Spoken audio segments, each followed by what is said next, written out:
বিষ্ণু ইসলাম ওনার ইহুদি প্রতিবেশীর বাসায় যেতেন। এক ইহুদি কিশোর বিষ্ণু ইসলামের খেদমত করতে, ইহুদি ছেলে আমার নবীর খেদমত করতো, তারা ছিল নবীর প্রতিবেশী। তো অনেকদিন হয় ইহুদি ছেলেটা আসে না। বিশ্বনবী খোঁজ দিলেন ঘটনা কি, একটা ইহুদি ছেলে না আমার খেদমতে আসতো, ছেলেটা কই? খোঁজ নিয়ে জানলেন ছেলেটা অসুস্থ। বিষ্ণু ইসলাম ওই ইহুদির বাড়িতে চলে গেলেন ওই ছেলেটাকে দেখা করার জন্য, ভিজিট করার জন্য। সুবহানাল্লাহ পড়বেন না? গেলেন, যে দেখে ইহুদি ছেলেটা মুমূর্ষ, যায় ভাব, বিছানায় পড়ে আছে, তার বাবা দাঁড়ানো।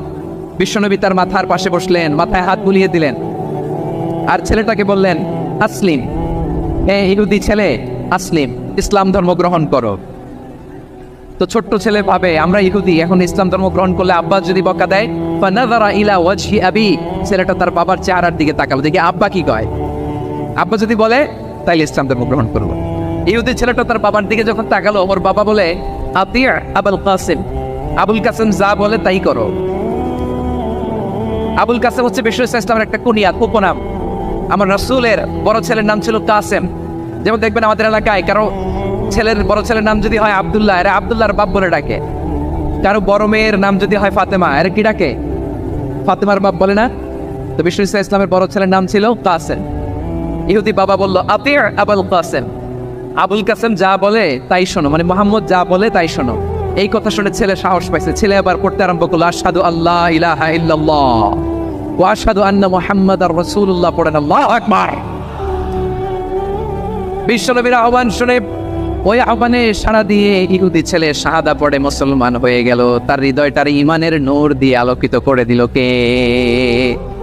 প্রিয় ভাইরা, এবার রাসূল সাল্লাল্লাহু আলাইহি ওয়াসাল্লাম বের হয়ে আসলেন ঘর থেকে, আর বললেন আলহামদুলিল্লাহিল্লাযী আনকাযাহু মিনান নার, প্রশংসা সে আল্লাহর যে আল্লাহ জাহান্নামে চলে যাচ্ছিল প্রায় এমন একটা লোককে মুহূর্তের মধ্যে কালেমায়ে শাহাদাতের বদৌলতে জান্নাতি বানায় দিলেন। আওয়াজ করে পড়েন সুবহানাল্লাহ।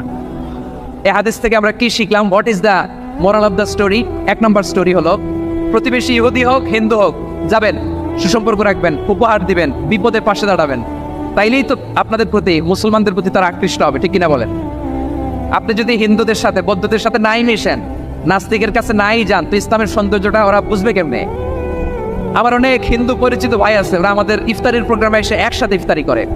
অনেক মদখোর আমার সাথে বসে একসাথে ডিনার করে, হাফ প্যান্ট পরা, গলায় স্বর্ণের চেইন, হাতে স্বর্ণের ব্রেসলেট, আইসা আমার সাথে ডিনার করছে, আছে এরকম।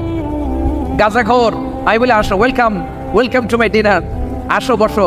বসলেই তো আমি ওর ডিএনএ, চিন্তার ডিএনএ চেঞ্জ করে দেওয়ার সুযোগ পাবো, চিল্লায় বলো ঠিক কিনা? আসতে হবে আমার কাছে। Our door is open, the door of Islam is open 24/7। সব সময় আমাদের